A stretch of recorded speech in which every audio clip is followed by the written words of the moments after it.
The worst crowd. Lowest attendance of the Olympics. Far be it for me to say it, but I'm going to say it anyway.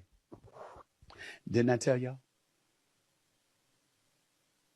Where's everybody at now? It's about competition. It's about competition. It's about competition. Right? How does it feel, Team USA, to have 6 games, 4 of them drew over 20,000, and the one that didn't still drew 2,000 more than you? That means that outside of the 2,000 more than you for the Puerto Rico game, I think it's Serbia, right? Outside of that, the other games drew more than 6,000 fans compared to you. How does it feel? See, we want to act like marketing and business don't play a role in all of this. Have you ever been to the Olympics?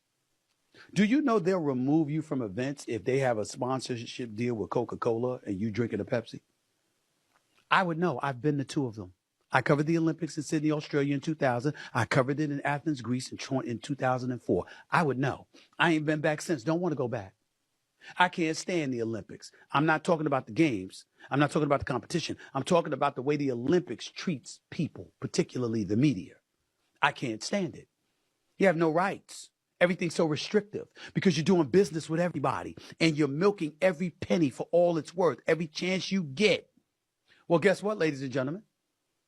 That's why you should have had Caitlin Clark and Angel Reese, because they are a draw. I never once said that Caitlin Clark should have been on the team ahead of the 12 people selected ahead of her because of basketball. I said marketing matters in everything. Promotion matters in everything. And you're not going to get around that. That is what I said. And you go over to Paris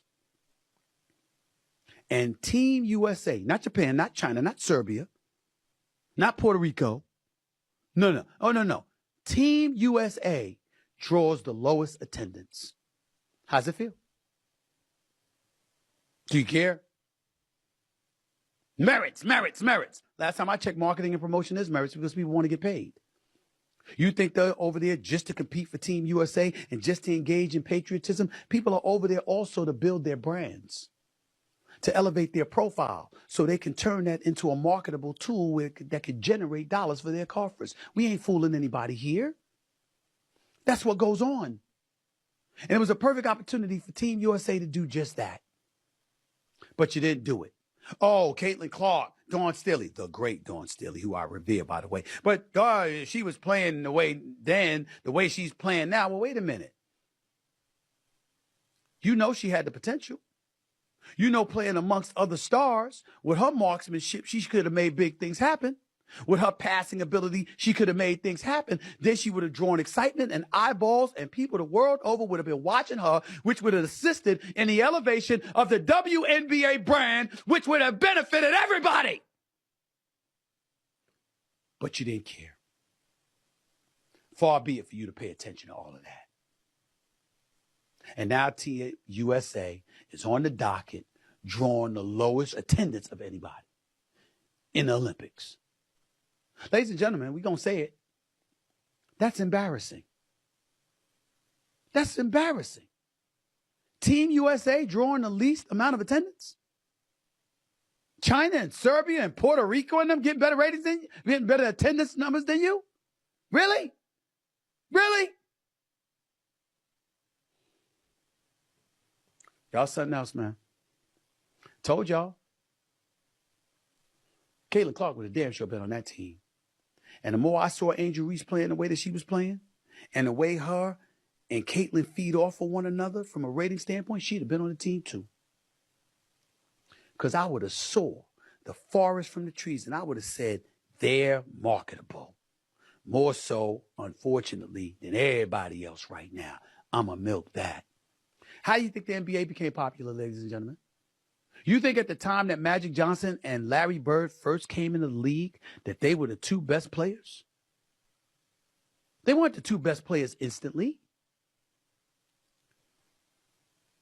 But the NBA, from Larry O'Brien and Commissioner David Stern and others saw what was happening right before their very eyes and marketed the hell out of them to the point where they were competing against one another in commercials for Converse and McDonald's. And look at what the NBA became. Even when Jordan was ascending and the league clearly saw that that was the dude, and Nike was marketing the living hell out of Michael Jordan. I want to be like Mike. It was still Bird and Magic. Even with Kareem as a teammate, and James Worthy as a teammate, and Byron Scott as a teammate, and Kevin McHale, and Robert Parrish, and Danny Ainge, and Dennis Johnson, and Gerald Henderson, and Cedric Maxwell, Cornbread Maxwell, and ML Carn, all that. It was still Bird and Magic. Why? Because that's how you built the profile of the damn sport. The NBA had that foresight. The sneaker companies and everybody else had that foresight. And now the NBA just finished doing a deal for 11 years and $77 billion. Marketing matters. Promotion matters. But y'all wanted to ignore your boy Stephen A. And now look, lowest attendance amongst the teams. Everybody had better numbers, attendance-wise, than Team USA. That's just embarrassing. That's just embarrassing. Ain't the girls' fault, ain't the players' fault. The committee who selected that roster and left Caitlin Clark off, and yes, Angel Reese too. It's your fault. No matter how you benefit, no matter how the cachet of the WNBA elevates, remember, it could have been even better. You messed it up. You messed it up.